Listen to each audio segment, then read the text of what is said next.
Friends, welcome to Asmitha's Kitchen. இன்னைக்கு வந்து நம்ம வந்து கருகாப்பில் துவையல் எப்படி செய்யறது அப்படினு பார்க்கலாம். இது வந்து சாதத்துக்கு பிணைஞ்சு சாப்பிடலாம், இல்ல இட்லி தோசைக்கு சாப்பிடலாம், இல்ல அப்படினா பருப்பு சாப்பாடு இந்த மாதிரி ஏதாவது நீங்க வெரைட்டி ரைஸ் செஞ்சீங்க அப்படினா அதுக்கு ஒரு தொட்டுக்கறக்கு வெச்சுக்கலாம். ஓகேங்களா?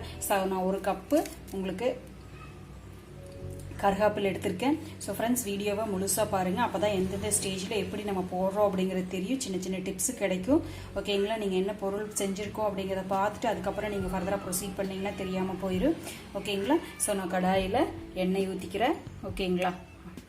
கேஸ் ஆன் பண்ணிட்டு எண்ணெய் ஊத்திக்கிறேன். சோ பாருங்க எண்ணெய் ஊத்திட்டு எண்ணெய் காஞ்சிட்டு இருக்கு. ஓகேங்களா? கடுகு போடுறேன். கடுகு பொரிஞ்சதுக்கு அப்புறம் நம்ம கடலை பருப்பு கொஞ்சம் போட்டுக்கலாம்.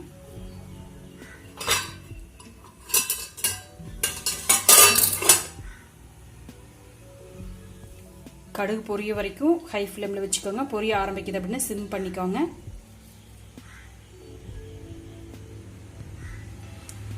பொரிய ஆரம்பிச்சிருச்சு. ஓகேங்களா? கடலை பருப்பு போட்டுறேன்.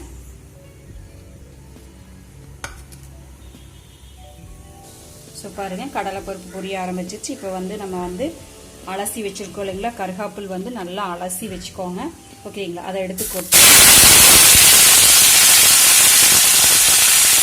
அலசி வச்சுருக்கோம் அப்படின்னா அதில் கொஞ்சம் தண்ணி ஊற்றி இல்லைங்களா, அதனால் உங்களுக்கு தண்ணி விடு. காரத்துக்கு நம்ம மிளகாய் 2 போட்டுக்கலாம், வரமிளகாய் போட்டுக்கலாம். ஓகேங்களா? நீங்கள் எவ்வளோ போடுறீங்களோ அதுக்கு தகுந்த மாதிரி காரத்துக்கு நான் ஒரு 2 சின்ன மிளகாய் அப்படிங்கிறதுனால ஒரு 3 மிளகாய் போட்டுக்கிறேன். ஏன்னா இது கம்மியாக தான் நான் போட்டிருக்கேன். ஓகேங்களா? நல்லா இப்படி கலந்து விட்டுக்கோங்க. ஃப்ளேம் அதிகம் பண்ணிக்கலாம். இப்போ கொஞ்சம் இது கூட வந்து நீங்கள் வாங்கிட்டே இருக்கிறப்ப மஞ்சள் போட்டுக்கலாம். ஒரு 5 மினிட்ஸில் இந்த ரெசிபி ரெடி ஆயிடும். ஸோ மஞ்சள் கொஞ்சம் போட்டுட்டேன். ஸோ வந்து நான் குடம்புளி போட்டுக்கிறேன். இன்னைக்கு வேறு சாதா புளி போடுவீங்க அப்படின்னா நீங்கள் சாதா புளி கூட போட்டுக்கலாம். சரிங்களா? ஸோ நான் வந்து உப்பும் இஞ்சி கூட யூஸ் பண்ணுறேன். ஸோ பாருங்கள் நல்லா ரொம்ப ஸ்டீல் ஃப்ளேமில் வைக்காதீங்க. மஞ்சள் போட்ட இல்லைங்களா, இப்போ பாருங்க குடம்புளி நான் போடுறேன் கொஞ்சமாக.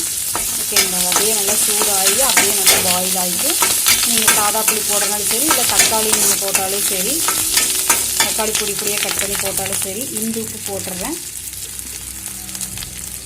இதுக்கு தேவையான அளவுக்கு உப்பு மட்டும் போட்டால் போதும். நம்மளுக்கு மசாலா ஆட் பண்ணிக்கலாம் மிக்ஸியில் போட்டு அரைக்கும் போது. ஓகேங்களா? இது நல்லா வந்து உங்களுக்கு வணங்கட்டும். ஸோ வணங்கிருச்சுன்னு தெரிஞ்சு ஆஃப் பண்ணிக்கலாம், அவ்வளோதான். இப்போ வணங்கிருச்சு. எண்ணெய் கொஞ்சம் அதிகமாக ஊற்றிட்டாங்க. எனக்கு கொஞ்சம் கசப்பாக இருக்குது இல்லைங்களா. இப்போ கொஞ்சம் வந்து நம்ம வந்து கொத்தமல்லி தழை போட்டுக்கலாம். ஏன்னா இது துவர்ப்பாக ஒரு மாதிரி கசப்பாக இருக்கிற மாதிரி இருக்குது. அதனால் கொத்தமல்லி தழை கொஞ்சம் ஆட் பண்ணிட்டீங்கன்னா அதை கொஞ்சம் சுவையை மாற்றி கொடுக்கும். இது ரொம்ப நல்லது. டெய்லியும் உங்களுக்கு சாப்பிட்டா கூட ஹேர் நல்லா க்ரோத் ஆகும், ஹேர் ஃபால் ஆகாதுனாங்க. நல்ல அயன் கண்டென்ட் இருக்குது இதில். ஓகேங்களா? இப்போ நம்ம வந்து அடுப்பை ஆஃப் பண்ணிக்கலாம். ஸோ இது கூட வந்து கொஞ்சம் ஒரு கை அளவுக்கு கடலைப்பருப்பு போடுறேன். ஸோ தேங்காய் போடணும். ஓகேங்களா? தேங்காய் ஒரு 3/4 கப்பு போடுறேன். கொஞ்சமாக தான் இருக்குது பார்த்தீங்களா. ஸோ இது நல்லா கிளறி விட்டுக்கலாம். நான் அடுப்பை ஆஃப் பண்ணிட்டு தான் இதை போடுறேன். ஓகேங்களா? ஸோ இதுக்கப்புறம் நல்லா ஆறுனதுக்கப்புறம் மிக்சியில் போட்டு அடித்து எடுத்துட்டா முடிஞ்சது. சூப்பராக இருக்கும் கருகாப்பில் துவையல். செஞ்சு பாருங்கள், எப்படி இருக்குன்னு சொல்லுங்கள். ஒரு 5 மினிட்ஸில் ஈஸியாக உங்களுக்கு வேலை முடிஞ்சிடும். ஓகேங்களா? டக்குன்னு ஏதாவது சாப்பாட்டுக்கு தொட்டுக்கிறதுக்கு துவையல் வேணும் அப்படின்னு நினச்சிங்கன்னா இதை செய்யுங்க. ஹெல்த்தியாகவும் இருக்குது, ரொம்ப நல்லாவும் இருக்குது. ஸோ ஆறுனதுக்கப்புறம் மிக்சியில் போட்டு அடித்து காமிக்கிறேன் உங்களுக்கு. ஸோ ஆறிடுச்சு. நான் மிக்சியில் போட்டு அடித்து காமிக்கிறேன். கொஞ்சமாக தண்ணி ஊற்றுங்க, ரொம்ப தண்ணி ஊற்றிடாதீங்க. ஸோ பாருங்கள் இந்த கன்சிஸ்டன்சியில் அரைச்சி எடுத்துக்கோங்க. எப்படி இருக்குன்னு டேஸ்ட் பண்ணி பார்த்துட்டு சொல்லுங்கள். தேங்க்யூ ஃபார் வாட்சிங். Have a happy day.